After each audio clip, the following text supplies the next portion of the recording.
ज्ञान मुरली सुनते समय दिव्य अनुभव.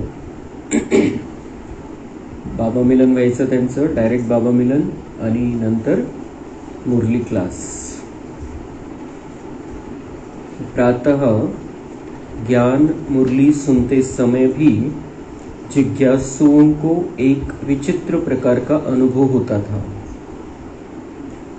वे देखते थे कि यह मुरली सर्व आत्माओं के प्रति ही चलाई गई है. सने के दे जे 550 बसलेले त्यांना समजून सांगतात. मुरली जी चालवायचे बाबा पहिल्यापासूनच ती सगळी दुनिया नंतर ऐकणार आहे. सगळ्या दुनियेमधले बाबांचे बच्चे ऐकणार आहे. त्या दृष्टिकोनातूनच बाबांनी पहिल्यापासून मुरली चालवलेली आहे. असं नाही की या 50 जणांना मला समजवायचं, कारण या सगळ्या मुरल्या रेकॉर्ड होऊन नंतर सगळेजण आपण ऐकतोय त्याला रिपीट करून. तर त्यांना असं वाटायचं की हे का बरं बोलताय असं बाबा, समजा आपल्यासाठी स्पेशल काही सांगायला पाहिजे तर तसं नाही. स्पेशल बाबा कॅच करायचं, त्यांच्या हिशोबाने त्यांना मिळून जायचं काय मिळायचं ते. पण मुरली जनरल चालायची की जेव्हा सगळी दुनिया पण ऐकेल तर त्यांना वाटेल ही मुरली माझ्यासाठी चालवली. तो वे देखते थे कि वह मुरली सर्व आत्माओं के प्रति ही चलाई गई है. वह सभी धर्मों, सभी देशों, सभी वर्गों के लोगों के लिए है. त्यावेळेला तर लिमिटेड संख्या होती. सगळे धर्मवाले तर जुळलेले नव्हते. सगळे बाहेरच्या देशामध्ये तर गेलेलेच नव्हतं ज्ञान.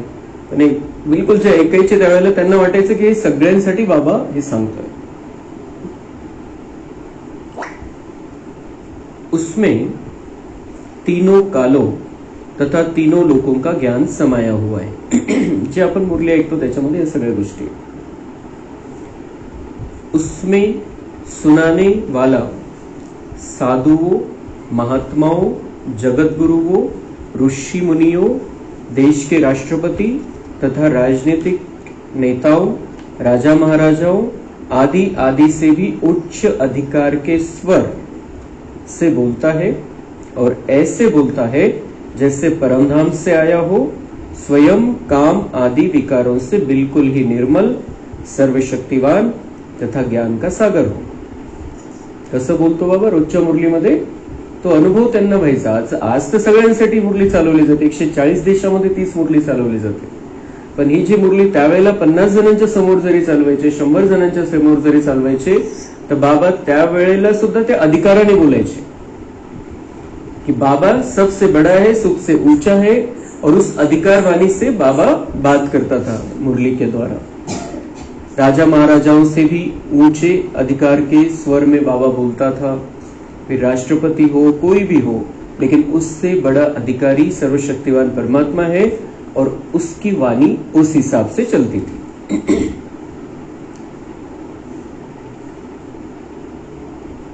और वो कैसा है, बिल्कुल क्लियर व्हायचं त्याच्यामधून कि ये परमधाम से आया है. ये यहाँ वाला बाबा नहीं बोल रहा है, परमधाम से आया है बाबा. और वो स्वयं काम आदि विकारों से बिल्कुल ही निर्मल, त्याच्यावर कधीही या विकारांचा, काम विकाराचा किंवा कशाचाही मळ चढलेला नाहीये कधी, पण तो बिल्कुल निर्मल है सदा. सर्वशक्तिवान तथा ज्ञान का सागर हो. तो उसके ज्ञान का आधार न कोई शास्त्र है, न कोई प्रचलित विचारधारा. उसके ज्ञान का म्हणजे असं काही बाबा कोणत्या शास्त्रावर आधारित किंवा कोणती तरी विचारधारा चालत आलेली जगामध्ये आणि त्या आधाराने बाबा बोलतो. बाबा तर ज्ञानाचा सागर स्वतः आहे आणि सत्य ज्ञानाचा दाता आहे, ज्ञाता आहे. तो उसके ज्ञान का आधार न कोई शास्त्र है, न कोई प्रचलित विचारधारा. उस ज्ञान की सीमा न एक जाति या काल विशेष है, न धर्म विशेष. कोणत्या जाती करता फक्त किंवा कोणत्या धर्मा करता त्या ज्ञानाची सीमा.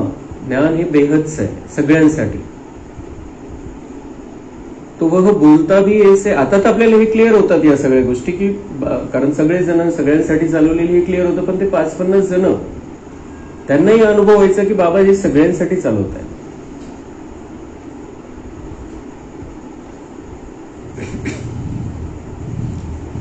तो वह बोलता भी ऐसे है जैसे कि उसने हमारा कल्याण करके ही छोड़ना है, हमें पवित्र बनाने का कर्तव्य करके ही रहना हो। बिल्कुल पक्का है त्याला कि मुझे इनका कल्याण करना है और इनको पवित्र बनाने का कर्तव्य करके ही रहना है। मुझे ये मेरा कर्तव्य है, मेरी ड्यूटी है और मुझे करना ही है इनका, हम सब का कल्याण, हम सबको पवित्र बनाने के लिए बाबा मुरली चलाता है। और इतनी वो भावना झलकती है मुरली से, मुरलीमधून ते क्लिअर होतं की त्याची भावना काय, त्याला काय पाहिजे आपल्याकडून, त्याची काय अपेक्षा आहे, त्याची काय इच्छा आहे की मला यांचं सगळ्यांचं कल्याण करायचंय, यांना सगळ्यांना पुन्हा पहिल्यासारखं पवित्र बनवायचंय। वह हमें बच्चे बच्चे भी ऐसे स्वाभाविक तरीके से तथा स्नेह से कहता है जैसे हम सचमुच उसके बच्चे हो और वह हमारा बाप हो। तो जो जेव्हा आपण मुरली ऐकतो, सांगतो, बोलतो आपण आपल्या पद्धतीने, तर ती भासना नाही आहेत, पण डायरेक्ट बाबा म्हणायचे मीठे बच्चे बच्चे बच्चे, इतकं एकदम अशा पद्धतीने, इतक्या नॉर्मल पद्धतीने ते म्हणायचे जसं खरोखर बच्चे और वो बाप है। ती अनुभूती यांना व्हायची बिल्कुल क्लियर। हम उसे जाने न जाने, माने न माने, परंतु उसका व्यवहार ऐसा है जैसे कि वह हमें जानता और पहचानता है और पक्की तरह हमें अपना मानता है। मुरलीच्या द्वारे हा अनुभव सगळ्यांना व्हायचा की आपण भलेही त्याला ओळखलं नसेल पूर्णपणे, पण त्याने आपल्याला ओळखलेले आणि तो आपल्याला बिल्कुल मानतो कि मेरे कल्प पहले वाले बच्चे हैं, ये देवता बनने वाले बच्चे हैं। वो दुलारता भी ऐसे है हमें जैसे कि उसका प्यार हिलोरे लेता हो और उसका स्वाभाविक गुण ही प्यार करना तथा सभी का कल्याण करना और सभी को पतित से पावन बनाना हो, असं प्रेम त्याचं व्यक्त होतं। बिलकुल त्याचं स्वाभाविक गुण आहे हा की प्रेम करायचं, तो सगळ्यांवरती प्रेम करतो, सगळ्या आत्म्यांवरती, आणि त्या प्रेमामधून काय करायचंय त्याला, सबका कल्याण करना है, सभी को पतित से पावन बनाना है, बस यही भावना है उसके प्यार में।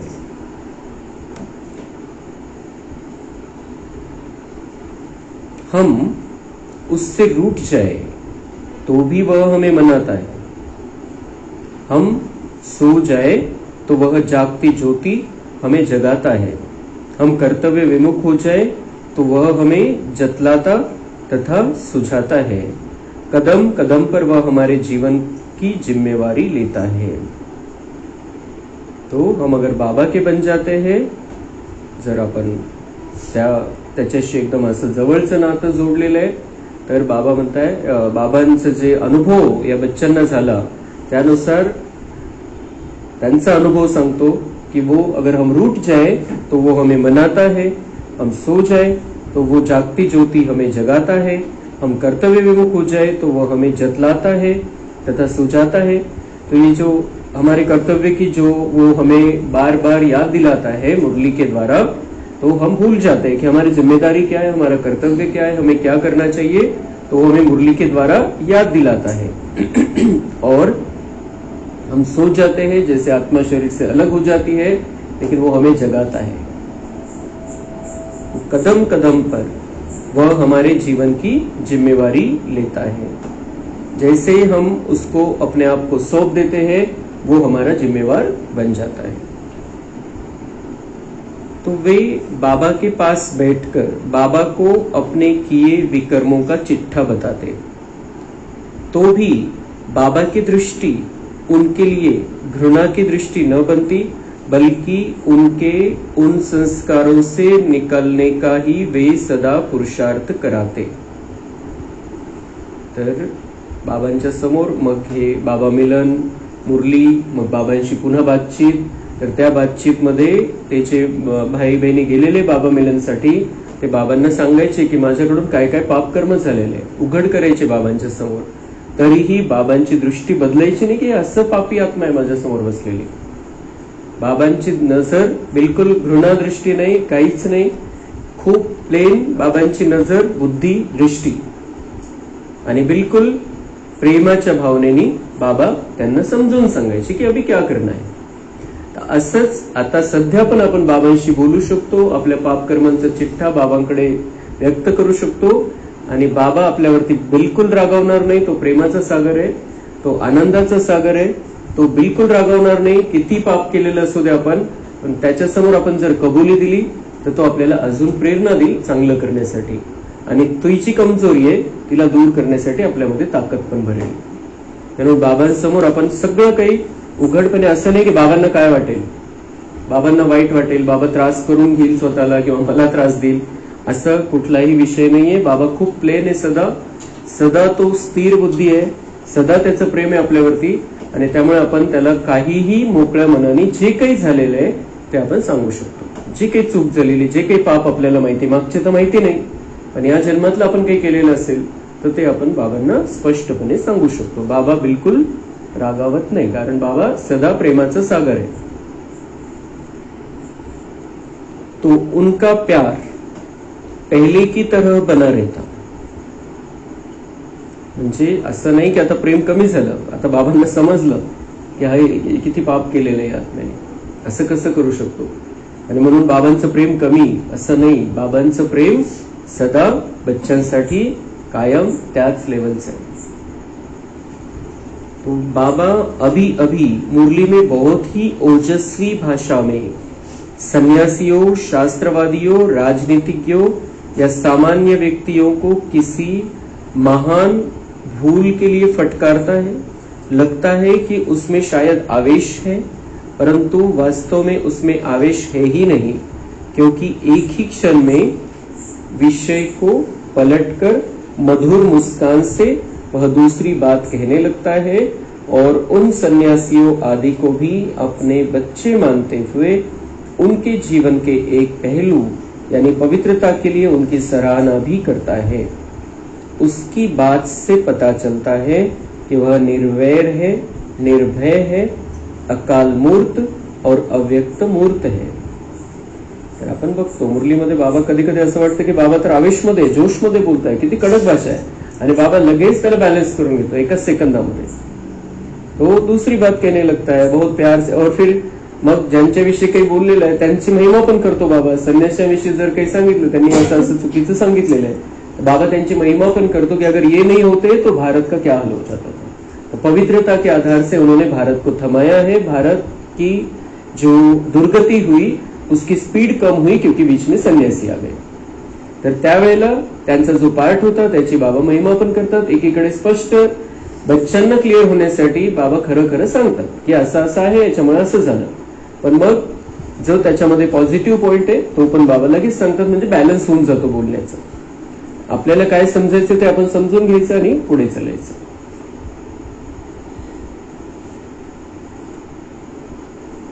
तो उसकी बात से पता चलता है. आता मुरलीमधून आपल्याला बिलकुल क्लिअर होऊन जातं की वो निर्वैर है. मुरली जर आपण ऐकू, कोणतीही मुरली, बिल्कुल क्लियर है आपल्याला की उसका निर्वैर है सबके साथ, वो किसी के साथ उसका वैर नहीं है. तो फक्त क्लॅरिटी देतोय, सत्य सांगतोय, पण असं नाही की कोणीतरी त्याचा शत्रू आहे. भगवान है और उसके सामने कोई राक्षस है, वो भगवान का शत्रु है और वो फिर उनकी कभी तो लड़ाई होगी. बिल्कुल आपल्याला क्लियर है मुरलीच्या शब्दांमधून कि भगवान कैसा है, निर्वैर है, ना उसका किसी के साथ वैर, न किसी का उसके साथ वैर, और निर्भय है. निर्भय म्हणून तेवढं स्पष्टपणे सगळं सांगू शकतो. अकाल मूर्त और अव्यक्त मूर्त, उसे काल खा नहीं सकता, वही कालों का काल है, और अव्यक्त मूर्त है, म्हणजे साकार देह त्याचा स्वतःचा नाहीये.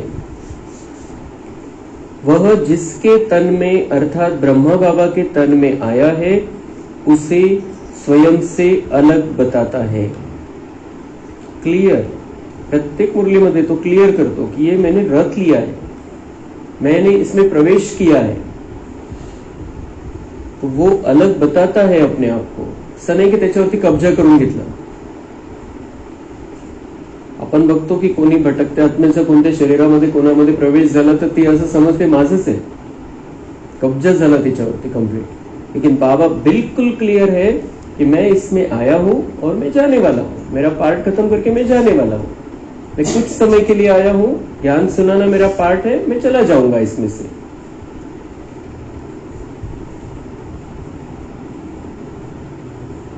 उसके हाव भाव यानी एक्सप्रेशंस, उसकी वाणी, उसका ओज, उसका प्यार ही न्यारा है। आपण तर ब्रह्मबाबांना डायरेक्ट नाही बघितलं, पण दादी गुलजारना बघितलेलं आहे आपण, की त्यांच्या शरीरामध्ये जेव्हा बाबा येतो तेव्हा त्याची वाणी कशी असते, त्याचं तेज कसं असतं, त्याचं प्रेम कसं असतं, बिलकुल आपण स्पष्टपणे समोर अनुभव घेतलेला आहे। वही बाबा है वो जो ब्रह्मा में आता था, जो दादी में आता था, सेम बाबा। जिज्ञासु सोचते थे कि बाबा से हम अमुक बात पूछेंगे अथवा हमारे मन में अमुक अमुक जो संकल्प उठते हैं उनका समाधान हम बाबा से लेंगे। ते अशा भावनेने जायचे बाबांच्या समोर की आमच्या मनामध्ये हे डाऊट आहे, हे प्रश्न विचारायचे, असे संकल्प येतात, तर बाबांना विचारू आता तिथे गेल्यावर। परंतु वे उसी दिन या अगले ही दिन देखते कि बाबा ने जो मुरली चलाई है उसमें उन्हें उन्हीं प्रश्नों पर प्रकाश डाला है, मानो कि वह मन को जानता हो। तो अनुभव काय यायचं त्यांना कि ये सब के लिए चलाई है मुरली, साधु सन्यासी, हर धर्म के लिए, हर जाति के लिए, हर देश की आत्मा के लिए चलाई, असा अनुभव त्यांना यायचा मुरली ऐकत असताना।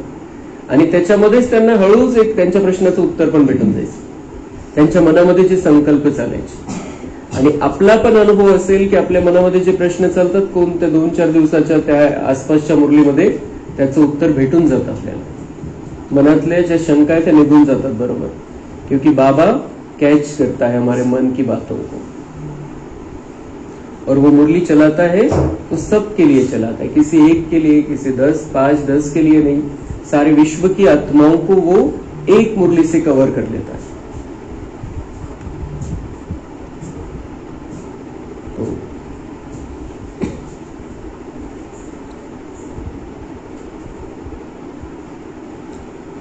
तो उन्हें ये अनुभव होता कि उन्हीं प्रश्नों पर प्रकाश डाला है, मानो कि वह मन को जानता हो। वे अपने मन में सोचते कि यदि हमारा योग सच्चा है तो शिव बाबा हमें विशेष प्यार करेंगे और हमें दुलारेंगे, और वे देखते थे कि उनके मन की बात का उत्तर उन्हें बाबा के व्यवहार से मिलता।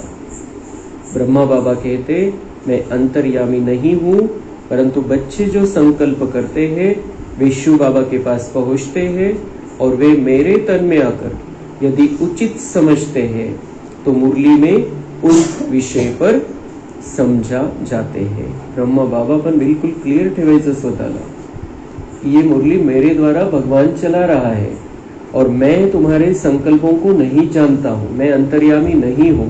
म्हणजे मी मुरलीमधून काही सांगितलं, तुमच्या मनामध्ये काही चाललेले बिल्कुल मनातून काढून टाकायचे ब्रह्मा बाबा त्यांच्या।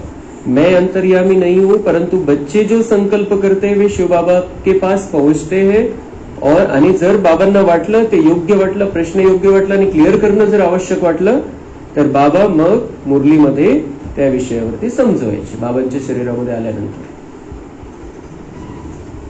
इस प्रकार एक निस्वार्थ और अलौकिक प्यार, एक दिव्य प्रभाव, एक विचित्र आकर्षण तथा वातावरण में शांति, पवित्रता और आनंद की लहरों को अनुभव करके और मुरली में विशेषताओं की ओर ध्यान देकर बहुत से जिज्ञासुओं को प्रैक्टिकल रीति से यह निश्चय हो जाता कि शिव बाबा ब्रह्मा बाबा के तन में आकर हमें पढ़ाते हैं। ते सगळं वातावरण, तिथलं निस्वार्थ आणि अलौकिक प्रेम, दिव्य प्रभाव बाबांचा, शिवबाबांचा, एक आकर्षण त्या वातावरणामधली शांती, पवित्रता आणि आनंदाचे ते व्हायब्रेशन, त्याचा अनुभव आणि मुरलीमधल्या विशेषता, जे बाबांचे जसे वाणी चालते त्याच्यावरून त्यांना बिल्कुल क्लियर होऊन जायचं की शिव बाबा ब्रह्मा बाबा के तन में आकर हमें पढ़ाते हैं। आणि ते एकदा क्लियर झालं की मग सगळे प्रश्न समाप्त होऊन जातात। ये बताने वाला कौन है, ज्ञान किसका आहे, कोण समजा रहा है. अजून पुढे बऱ्याच गोष्टी आहेत. अजून मिलनचंच